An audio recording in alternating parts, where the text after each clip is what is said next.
इस बार पक्का कामयाबी मिलेगी। गुल्लू अति आत्मविश्वास से भरा हुआ अपने छोटे से कमरे में चहलकदमी कर रहा था। उसकी आंखों में बिजनेस करने का जुनून साफ दिख रहा था। ऑनलाइन शॉपिंग सब कर रहे हैं और मैं गुल्लू उनका राजा बनूंगा। उसने एक पुरानी कॉपी लहराते हुए छत की तरफ देखते हुए ऐलान किया। उसका प्लान रोजमर्रा की चीजें अनबिलीवेबली कम दामों पर बेचना, जो कि खैर वो बाद का विचार था। मुनाफा तो होना ही था। एक दस्तक ने गुल्लू के ख्याली पुलाव पर पानी फेर दिया। गुल्लू अपने सपनों की दुनिया में खोया हुआ था जब अचानक दरवाजे पर दस्तक हुई। उसकी कल्पनाओं का महल एक झटके में बिखर गया। ये पप्पू था, जिसके माथे पर हमेशा की तरह शक की लाइनें थीं। पप्पू का चेहरा हमेशा संदेह से भरा रहता था, जैसे हर नई चीज पर उसे भरोसा नहीं होता। नया पंगा? पप्पू ने अपनी भौहें उठाते हुए पूछा, जैसे उसे पहले से ही किसी मुसीबत की उम्मीद हो। वो ये ड्रामा पहले भी देख चुका था। पप्पू को गुल्लू की योजनाओं और सपनों की आदत हो चुकी थी और उसे पता था कि ये सब सिर्फ बातें ही हैं। पंगा नहीं यार, ऑनलाइन साम्राज्य, गुल्लू ने आत्मविश्वास से कहा, जैसे उसने कोई बहुत बड़ा राज खोल दिया हो। वो अपने ग्रैंड विजन के बारे में बताने लगा। उसके शब्द उत्साह में एक दूसरे पर गिर रहे थे। गुल्लू की आंखों में चमक थी और उसकी आवाज में जोश।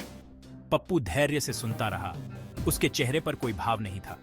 पप्पू ने बिना किसी प्रतिक्रिया के गुल्लू की बातें सुनी, जैसे उसे पहले से ही पता हो कि ये सब बेकार है। और ये सस्ती चीजें कहां से लाओगे? पप्पू ने संदेह भरे स्वर में पूछा, जैसे उसे पहले से ही जवाब पता हो। गुल्लू एक पल के लिए चुप हो गया और हाथ हिलाते हुए बोला।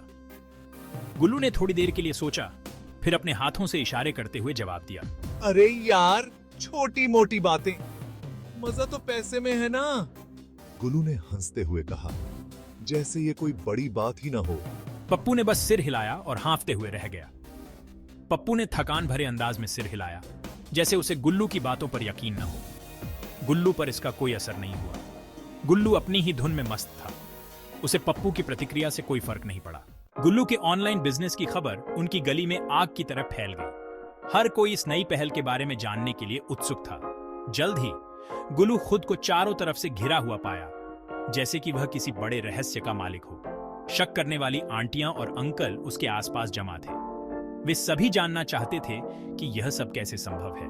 तो गुल्लू, तुम बाजार से भी सस्ता बेचोगे? क्या यह सच है? और ये सामान लाओगे कहां से? क्या तुम्हारे पास कोई खास स्रोत है? गुल्लू, जो कभी पीछे नहीं हटता था, अपनी छाती फुलाकर बोला। उसकी आंखों में आत्मविश्वास झलक रहा था। सीधा सोर्स से, कोई बिचौलिया नहीं। मैं खुद जाकर सामान लाता हूँ। 100% मुनाफा। और यह सब आपके लिए, मेरे पड़ोसियों के लिए। पड़ोसी एक दूसरे को देखकर मुस्कुराने लगे। उन्हें गुल्लू की बातों में सच्चाई और ईमानदारी नजर आई। और इतने सारे ऑर्डर पहुंचाओगे कैसे गुल्लू? क्या तुम्हारे पास कोई खास योजना है? जादुई कालीन पर या फिर कोई और तरीका? गुल्लू ने हंसते हुए कहा, नहीं, जादुई कालीन नहीं, लेकिन मेरे पास एक मजबूत डिलीवरी नेटवर्क है। पड़ोसियों ने सहमति में सिर हिलाया। अब वे गुल्लू के बिजनेस को लेकर और भी उत्साहित थे। इस तरह गुल्लू ने अपने पड़ोसियों का दिल जीत लिया और उनका समर्थन भी। गुल्लू के ग्रैंड ऑनलाइन लॉन्च का दिन आ गया। वो बड़ी मुश्किल से एक वेबसाइट बना पाया था, जो कि क्लिप आर्ट और बेतुके फॉन्ट्स का बेहतरीन नमूना थी। वेबसाइट पर हर जगह चमकते रंग और कॉमिक सेंस का इस्तेमाल किया गया था, जो किसी भी पेशेवर वेबसाइट डिजाइनर के लिए एक बुरा सपना हो सकता था। लेकिन गुल्लू को अपनी मेहनत पर गर्व था। उसे लगा कि उसने कुछ अनोखा और आकर्षक बनाया है। उसे यकीन था कि ऑर्डर की बारी आ जाएगी। वह पीछे हट गया। उत्सुकता हवा में गूंज रही थी। उसने अपने दोस्तों और परिवार को भी इस बड़े दिन के बारे में बताया था और वे सभी उसकी सफलता की कामना कर रहे थे। गुल्लू ने अपनी घड़ी की ओर देखा। हर सेकंड उसे 1 घंटे जैसा लग रहा था। आओ आओ, ऑर्डर कहाँ है? उसने अपने कंप्यूटर स्क्रीन पर नजरें गड़ाए रखी, हर बार रिफ्रेश बटन दबाते हुए, उम्मीद करते हुए कि कोई नया ऑर्डर आया हो। मिनट घंटों में बदल गए। उसे सिर्फ पप्पू का एक आलू का ऑर्डर मिला और श्रीमती शर्मा का एक दर्जन काल्पनिक आम का ऑर्डर मिला, सभी गुल्लू की कमियों को उजागर करने के इरादे से। गुल्लू का दिल टूट गया। उसने सोचा था कि उसकी मेहनत रंग लाएगी, लेकिन परिणाम उसके सपनों के बिल्कुल विपरीत थे। एक आलू? सच में पप्पू? उसने निराशा से आलू को घूरा, जैसे कि वह उसकी सारी उम्मीदों का प्रतीक हो। और श्रीमती शर्मा के काल्पनिक आम? हे भगवान! गुल्लू ने सोचा कि शायद उसे अपनी वेबसाइट पर फिर से काम करना पड़ेगा और इस बार कुछ पेशेवर मदद लेनी पड़ेगी। उसने अपने सपनों को फिर से संजोने का फैसला किया, क्योंकि असफलता ही सफलता की पहली सीढ़ी होती है।